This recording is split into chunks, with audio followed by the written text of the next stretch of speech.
For me, ownership is all about resilience. It's kind of the first thing that popped into my mind is ownership of your success, your story, your company, whatever, wherever you want to apply ownership, whatever it means to you. It's about resilience. It is about sticking to it, going through it. There's going to be highs, there's going to be lows. You're going to be on a roller coaster of life, but that resilience will create the strength to make you successful. So I think to me, it's about resilience. This is the Own It Show, where we tell stories of how everyday people made ownership theirs. Hey, everybody. Welcome back to another week of the Own It Show. I'm your host, Justin Roethlingshoefer. And if it's your first time here, super excited for you to be here. And this means that you are looking at taking ownership of your life. And congratulations, because life in ownership is a life of freedom.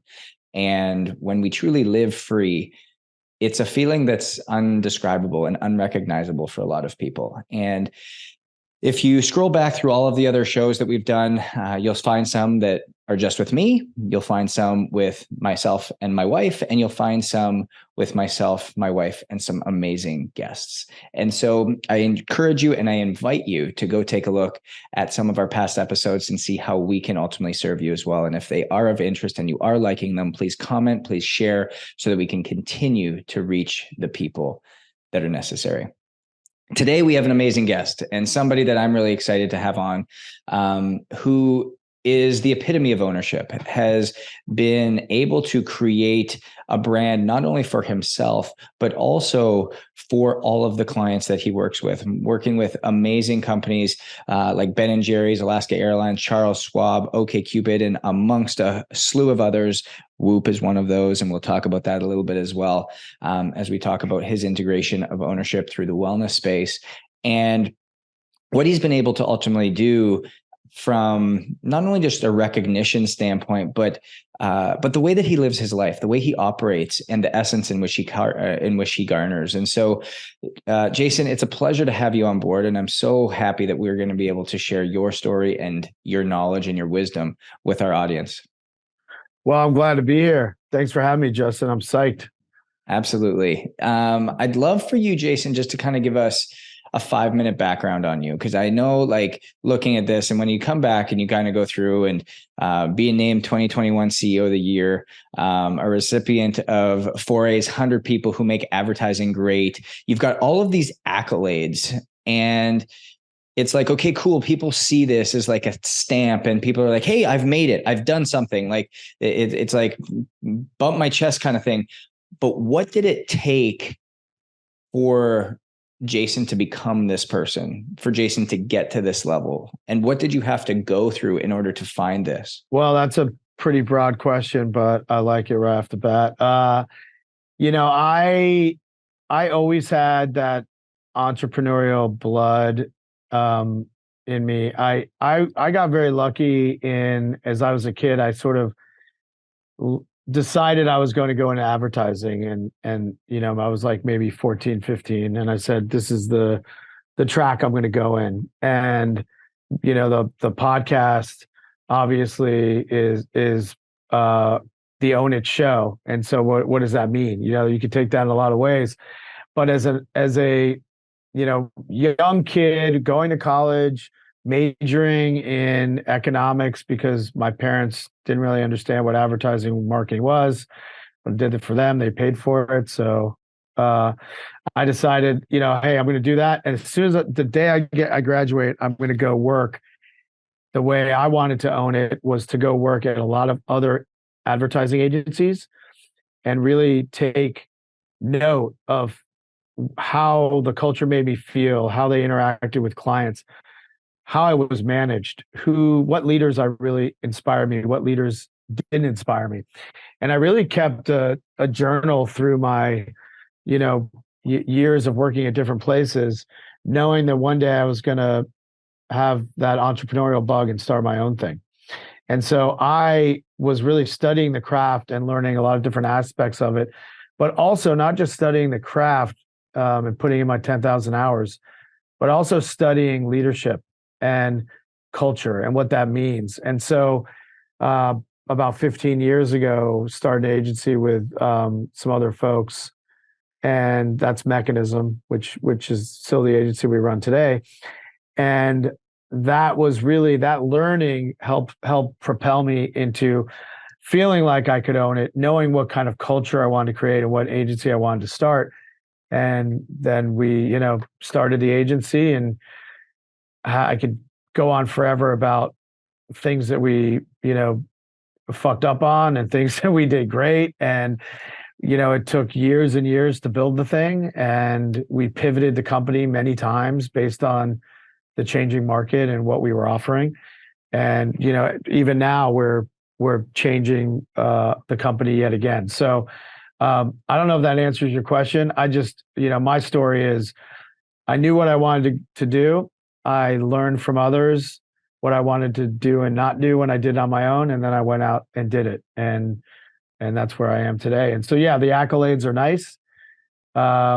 They represent some, token of success, but I don't really, they sound good on bio sheets, but that's about it. Totally. And I love where you kind of came with this, is like you set yourself a target. And if you go back, listeners, about 2 weeks ago, I did a solo episode really talking about, we can know where we want to go. We can have the vision, we can have the mission, we can be so clear on that. But if we don't know where we are today, we don't know the steps in which it takes to get there. And kind of the story that you just told me was you not only knew where you were and like where you wanted to go, but you had a really clear indication of where you were in that moment, and being able to start iterating on the steps and being so clear on that over and over and over again. And I think for a lot of us, we sometimes forget about that. I'd be curious, because having looked at a lot of your campaigns, a lot of the things that you've done, you just do it different.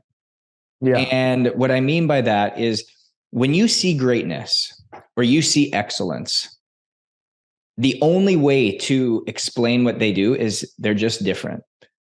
When you go and you talk about LeBron James, you don't say, man, he's got just the most elegant physique and he's able to move. So no, man, the guy is just built different. Like, he's just different. You go and you talk about Tom Brady, the guy's just built different. You go and you talk about Bill Gates, the guy's just built different. And so any advertising campaign I've seen from you, any marketing that I've seen from you, it just hits different. Well, I like that. That sounds good. And I like that promo. I mean, look at my shirt here, that little self process here. But in Own It, we talk all the time, own your different, because you have to be different. You don't have to be better. You have to be different, and different will separate you every single time. And so I want for you to share and shed a little light on this, is how do you make that different? What approach do you take? What strategies do you use to really make that different? Well, we, first of all, advertising and marketing can be quite subjective, and it's a collaborative industry. So I have to work with, as a leader, I have to work with all the teams that we have internally, and we have to, persuade the client to let us do good work. We have to persuade the client and show the client that the work's effective, and we kind of have to repeat that process. So one thing that we do, our whole idea is soul and science, and we have a process that we follow in order to create our campaign. So while the end product might seem like, okay, it's different, but I know, that might feel like a Mechanism, gig or job or brand. We follow a pretty rigorous process, and this from what you do. There is a process that you take for the individuals that you work with, and we have a process we take with any brand we work with, but the outcome is going to be unique to their issue or what they're trying to solve or what they stand for. And this soul and science positioning for us, soul is really about finding the heart and the sort of core reason that brand exists, what it's trying to do in the world, what makes that brand unique. And then the science piece is really measuring and optimizing and using data and analytics for results. So we're doing kind of two things at once. We're creating a brand and building that brand. Maybe it's re-energizing the brand, maybe it's modernizing the brand, maybe it's coming up with a new statement or positioning or a stance for the brand, or maybe it's harkening back to why the brand exists in the first place and it lost its way. And then through science, we can track and measure our success through performance. And so it's putting those two things together that makes us unique, because you usually see companies doing one or the other. They might be really good at analyzing something and figuring out what they need to do to make it work, or they might be really good at crafting a brand, but they might not be good at measuring the results. So we put those two things together. And you mentioned sort of differentiation, and the purpose of brands are, twofold. To be successful, you have to be differentiated, but that's not enough. As a friend of mine, Seth Matlin, says, anyone can put on a chicken suit and you're immediately different from everyone else in the room. But just having a chicken suit isn't enough. The soul of a brand might be a chicken suit, but that chicken suit has to add value to the customer. And so you have to be differentiated and valuable. And that is the soul of the brand that creates value, creates equity, creates you to choose this brand over another brand. And so, advertising might seem like it's guys in a room around a table with blank sheets of paper coming up with, it might feel like an SNL writer's room, but it's really a little bit of that, but it's a whole lot of research and insights and science that goes behind it. I have such an appreciation for it. Obviously, given the health and wellness industry and the space in which we operate, knowing that data and soul kind of come together. You have such an integration. You can't separate the mind, the body, and the spirit. They're all intertwined and entangled as one. And when you try to separate one, it can't stand alone and can't withstand the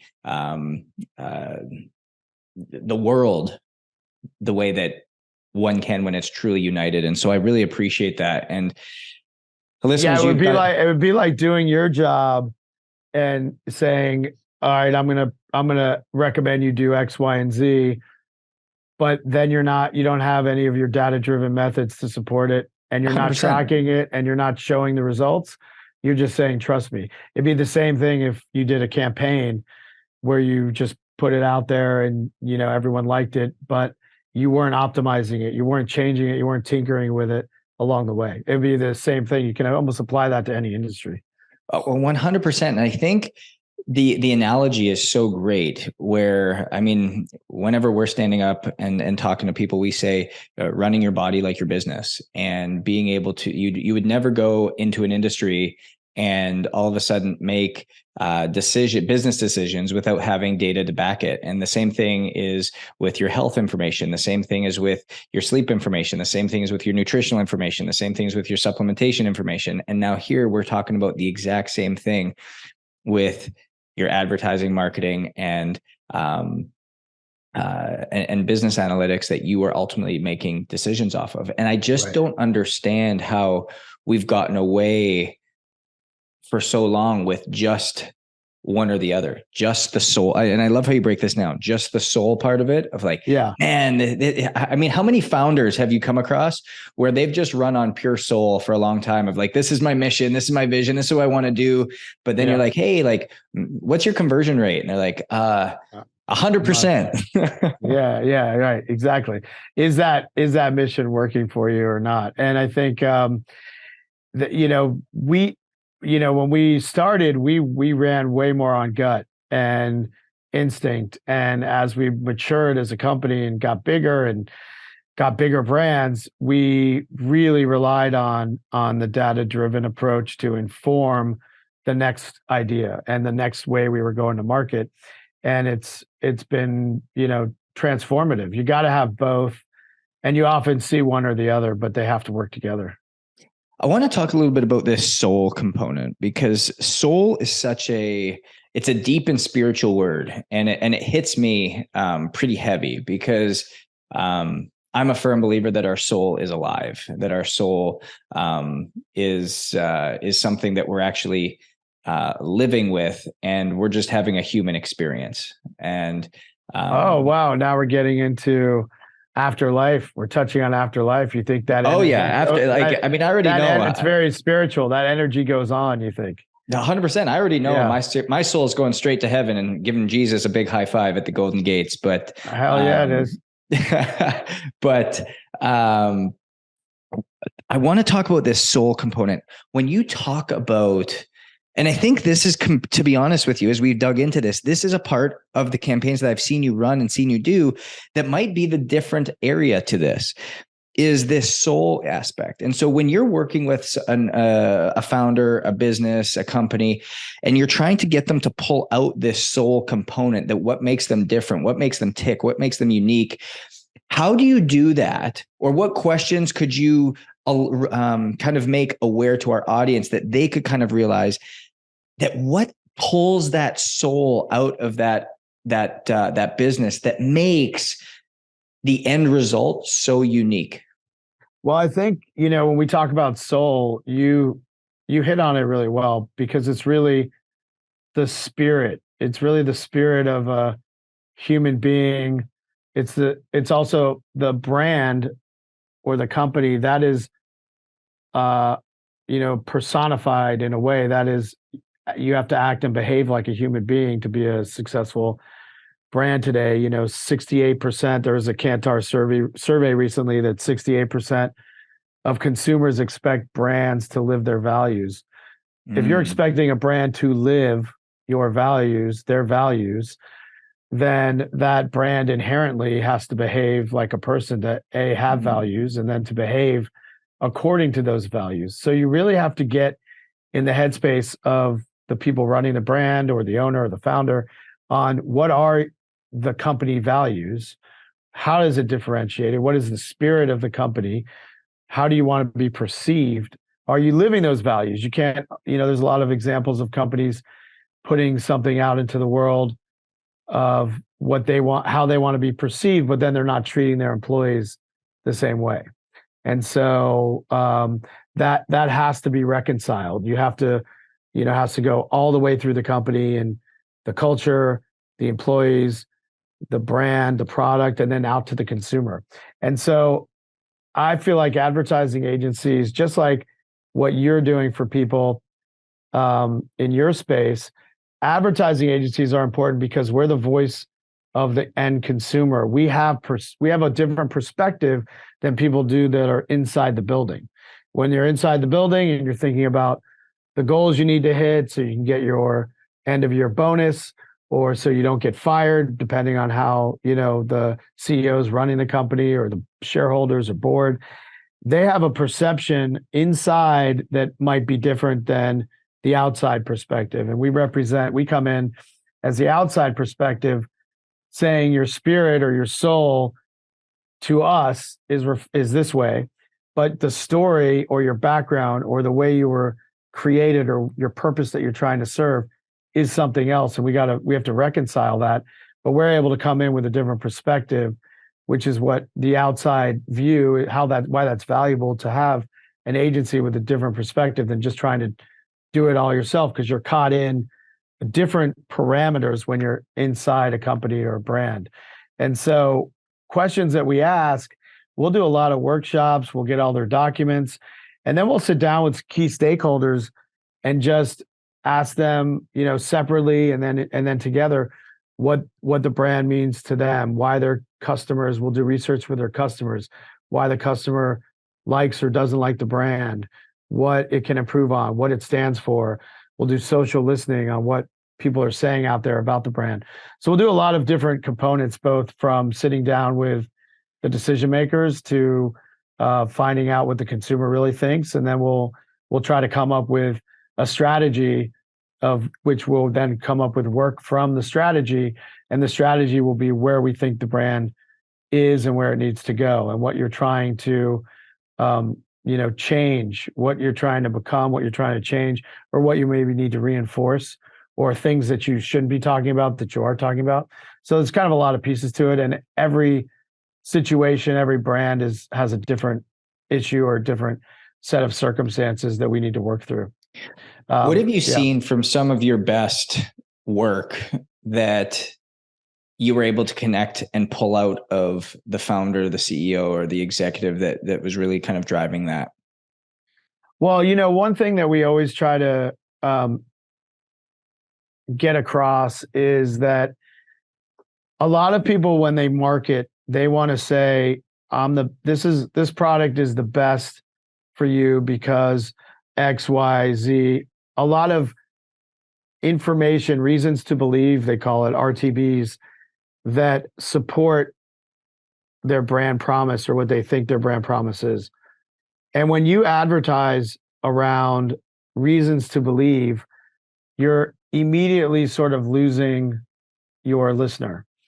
And when you advertise around storytelling and emotion, you're connecting with your audience. And ultimately, human beings are, we're not, our brain isn't a logic processor, it's a story processor.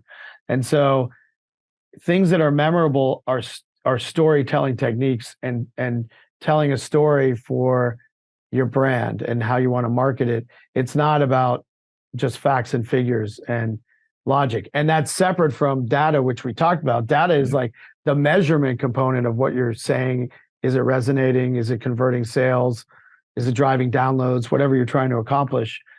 But the soul part is much more about storytelling and emotional connection. And that's what we try to strip away, because we'll sit down and they'll tell us immediately, it's the way it's made is better, whatever the product is, it dries faster, it lasts longer. Those are, things that seem important, but they're not important. What's really important is, I want to buy this product X because I know that it's created for this reason and it has a purpose. It needs to have a purpose in the world. It's not just a product, because that doesn't differentiate your brand. It's so true. And listeners, I hope as you guys are taking this information in, that it doesn't go just overlooked, that it's true connection with your audience. It's emotion and storytelling that allows you to be different, allows you to stand out in a major way. And I've actually been doing a lot of work with Pete Vargas and Grant Cardone in this area of figuring out awesome. how to tell stories, and really how to figure this out. And in the last year, it's transformed just the way in which we can connect with our audience and our business. And it's all been this art of storytelling, being able to, and it doesn't need to, here's the unique thing. And listeners, I want you to hear this too. It doesn't need to be this catastrophic, crazy story, because if you have a 1 in a million story, you're going to connect with 1 in a million people. But if you have an everyday story, something that you can pull emotion from and connect with people on a deep, deep level, man, you've got an everyday household story that can connect with an everyday household person. And I think that was just like this eye-opening moment for me. And something I still remember standing on stage telling the story of going to Edmonton and being lost in West Edmonton Mall, the big, massive mall. And it wasn't until I walked up to this map and saw the red dot of "You are here" that helped me to understand where I was. And so many of us can now connect that to life, where we know where we want to go. We know what's out there, but we don't know where we are today. And because we don't know where we are today, we're continually lost. And it's that being able to figure out where you are today that gives you that guiding path to ultimately get to where you want to go. And it's like that little stories like that all of a sudden just go, wow, that's me. That's what I need. And that is the soul that you're talking about. Yeah, I love where you're going, because I think it can apply to entrepreneurs that are listening, or, people that are crafting their own personal story. It's the same, it's the same brief personally and for businesses we work on. Everyone has to be a good storyteller, and it's not a skill that you're maybe born with. Maybe some people are natural gifted storytellers, but it's a skill you can learn. And I think learning to be a great storyteller is critical. I talk about this in my book, The Soulful Art of Persuasion. One of the most important things is, be yourself, everyone else has already taken. That famous Oscar Wilde quote is true for people, and it's true for brands. What makes you different? Why are you inspired? Where did you come from? What are your core values? How do you tell stories around those core values to connect with other people? How do you make your point of view real to an audience? How do you transport people emotionally through your narrative? And that story, it's the same for people. It's the same for brands.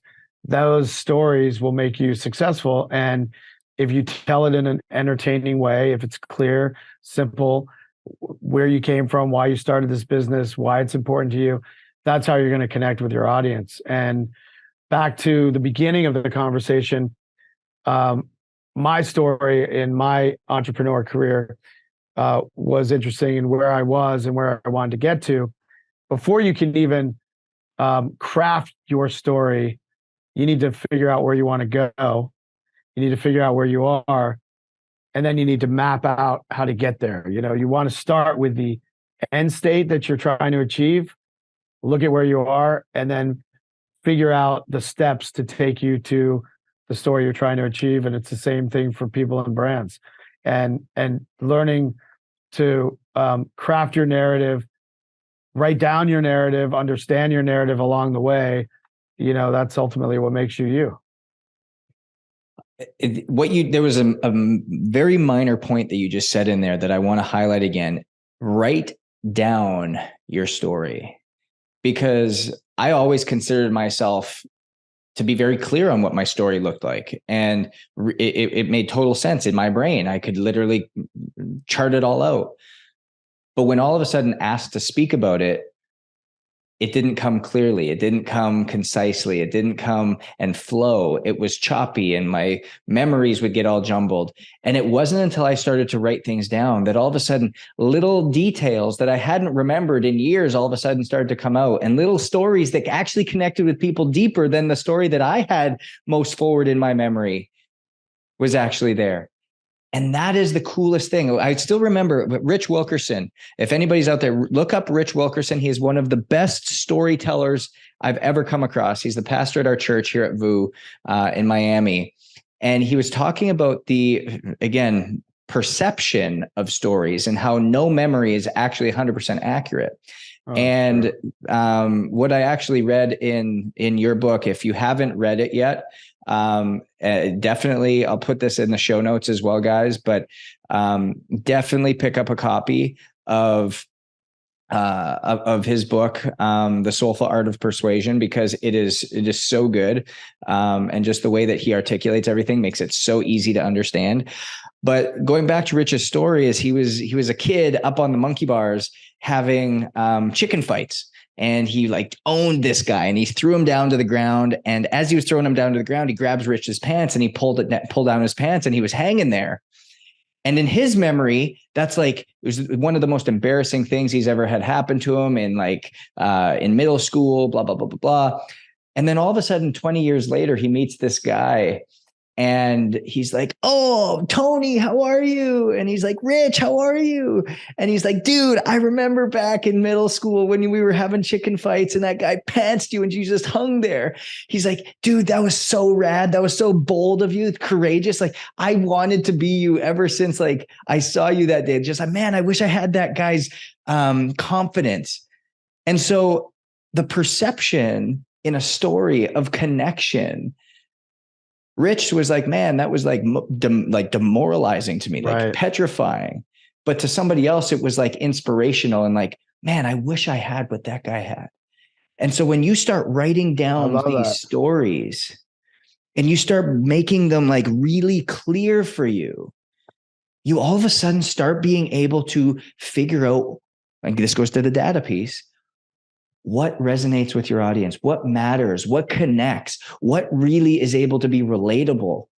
And that is the greatest gift that we have, is our testimony. The greatest gift that we have is the stories that connect us with other people and unite us. And so I can't love this soul plus science enough, because it's great. it just tells the story so completely. Yeah. And one, some other sort of tricks or, ways to sort of master that when first of all, I'm big into journaling because I feel like I have a pretty crappy memory. So if I don't write things down and keep track of it, for the process of writing things down helps you remember. Yeah. And when I would go to these other companies and work at them, and then when we started our company, we wrote down, 7 core values to start the company that would almost be a filter of who we hire at the company and the culture we're creating at the company. We do our performance reviews based on these values. These values have been around since we started the company. They haven't changed. We talk about them at company meetings. We always bring them back up. But those core values and putting them to paper and putting meaning behind them, that is what creates the culture. Companies are really just people and the way they hang together, but you need guideposts for them. You need to say, this is what we think the company is going to be about. This is what we want you to embody. And it's a really great tool. Those core values can work whether you're starting a company or you're on your own personal branding mission for yourself. Writing those core values down is really an important step. And furthermore, when you think about stories, writing stories down of things like, the guy who thought the other guy had confidence because he stood up, but he felt demoralized. Those stories, those personal stories, writing key stories in your life and how it changed your mind about something or how it influenced or inspired you. Write those stories down so you remember them. Think about role models and why you're drawn to certain role models in your life, maybe even famous role models, art, entertainment, music. Why are those things connecting with you? Why are they important to you? And then when you explain them to people, you have that story down of why you love that band or this movie or this book is your favorite book. And that helps show your persona and who you are and what makes you unique. All those things together, it doesn't just have to be your personal stories. It could be a story out in the world that everybody knows, but why you personally connect with that story is the thing that makes it unique to you. So those are just some techniques that I always use, and I'm always just writing things down and trying to improve on what I think makes me. But core value is also important for companies and for people as well. I love it. So I know there's a lot in there. No, I love it. It's so true and so key, because the more clear we can be on it, the more visual we are, the more we can see it, the better it can be. And I even wrote down here, like you mentioned, the value systems become guideposts. And I'll take it back to the analogy and the story that we told of being lost.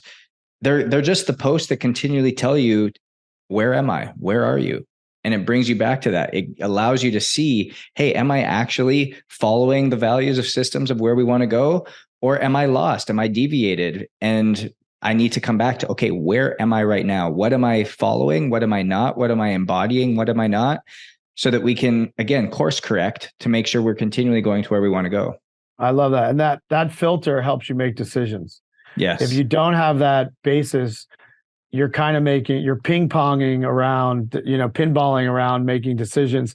You're kind of letting your story be written without you being the narrator. And when you have those values, use it as a filter for your story, and you become more in charge of your story. When you don't have those, even if you think you have them, but you're not committed to them, or you don't have them down somewhere, you're going to end up sort of flip-flopping and moving around. But when you have them down and they're clear, it's a filter for you on decisions that you make. It's on jobs that you take, people that you hire, clients you take on, but you need that filter system first. It's a good step. 100%. 100%. I would be remiss if I didn't ask you, because I see this flinging across the screen every now and then. And I just know we talked about it even before we kind of got onto the show here, but you wear a Whoop band, which obviously gives you a little bit of data, helps guide you through. And knowing that you live life in such an ownership state, like you operate every aspect of your life. Tell me a little bit about you as this entrepreneur, this busy executive businessman who's been able to take ownership of his own habits, his own lifestyle in a different way, and what bringing some level of context of data and soul of what you're desiring for yourself has been able to ultimately do for you. Well, I would say that, Whoop, I probably got on the Whoop bandwagon, pretty late. I got my Whoop 4.0 like maybe 6 months ago. And I thought, this goes back to the science part. Like I naively thought I was physically achieving my goals. I work out 4 times a week. I've got a trainer, pretty committed.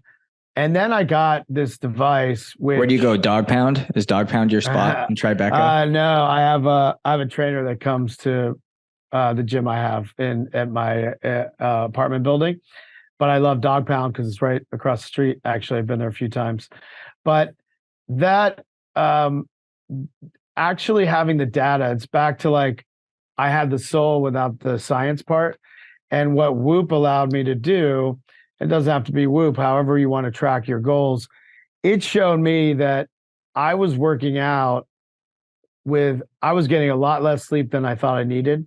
So my workouts were having a lot less impact on my overall fitness and health because I was adding too much strain when I wasn't recovered. And I wasn't recovered because I wasn't sleeping properly.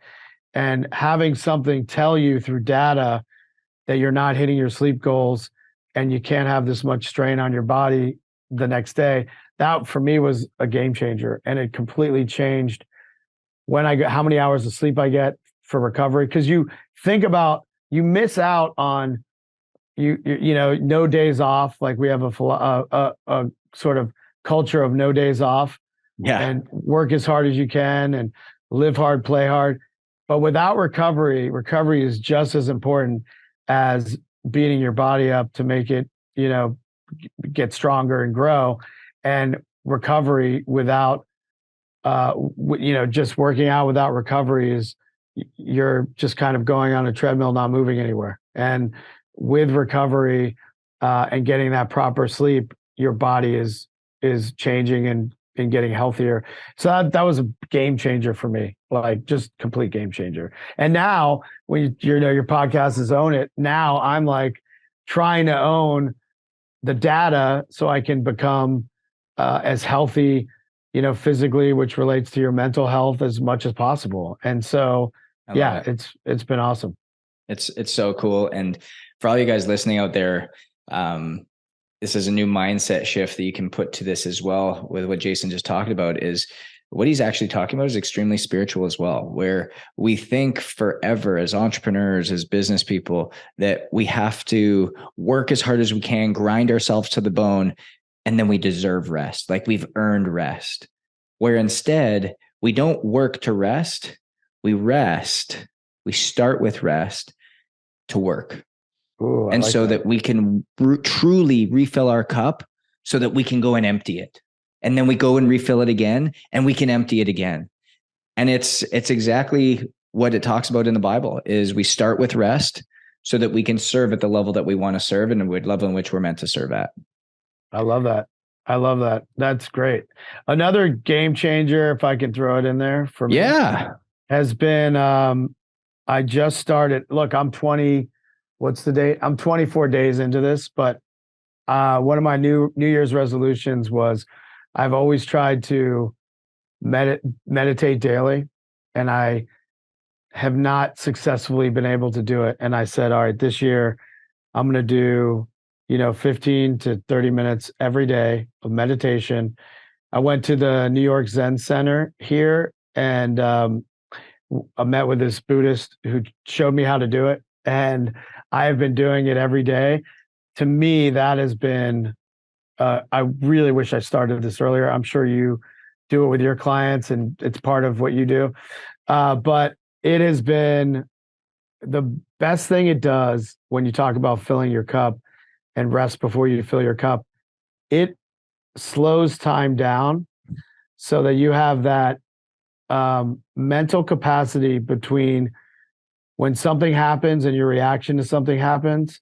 Meditation trains your brain and your mind to have that gap in that space.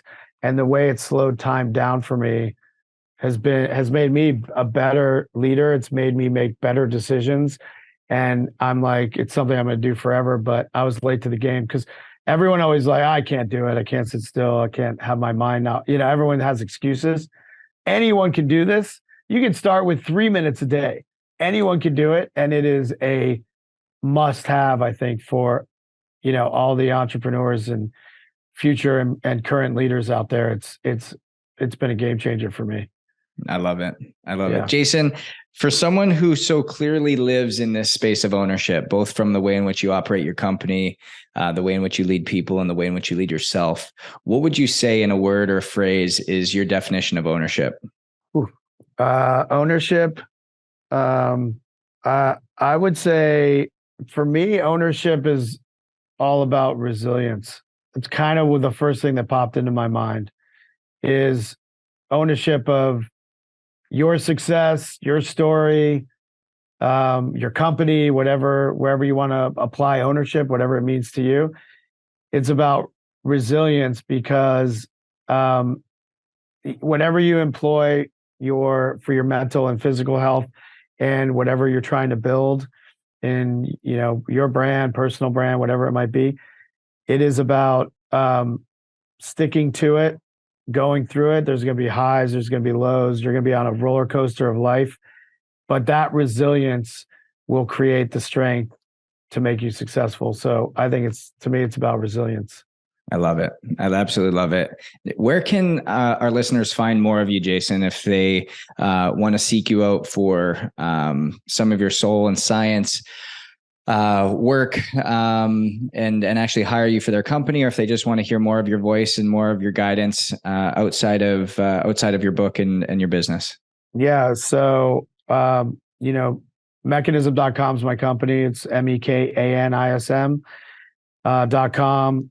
thesoulfulart.com has a bit about me and a bit about the book. And then I have a podcast called the Soul and Science podcast, which is I talk to the CMOs of the world's leading brands and figure out how they make decisions, whether it's more instinctual or more data driven, if it's the heart or the head. And, that might be interesting to some of your listeners. And you can find me on social platforms at Jason_Harris. Amazing. This has been fantastic. And we'll make sure all that's in the show notes. But guys, as you leave here, you may not need marketing help, or you may need marketing help, but take one thing away is that the way in which you connect with people is going to determine your success or your setbacks in life. Being able to storytell, being able to create connection, being able to pull on emotion, that is what makes you real. That is what allows you to truly dive in, because when you know where you are and whose you are, it's going to help you get to where you want to go. And it's that deep, unique connection of soul and science, that deep connection of that heart of what do you want to do? Why do you want to do it? What's the desire that lives there? What's that passion that lives there that allows you to truly set a room on fire and start to figure out, is what you're doing working? Is what you're doing helping people? Is what you're doing not only differentiated, but also value adding? And making sure that you embody every single thing that you stand for, that your value system is out there, your value system is written down, and you are so clear on what it is that you exist for, not just as a company, not just as a brand, but for you as a person. Because at the end of the day, you can only be yourself. Everybody else is taken. Own your different. Because what do we know? Success is different. Own your different. We'll see you guys next week.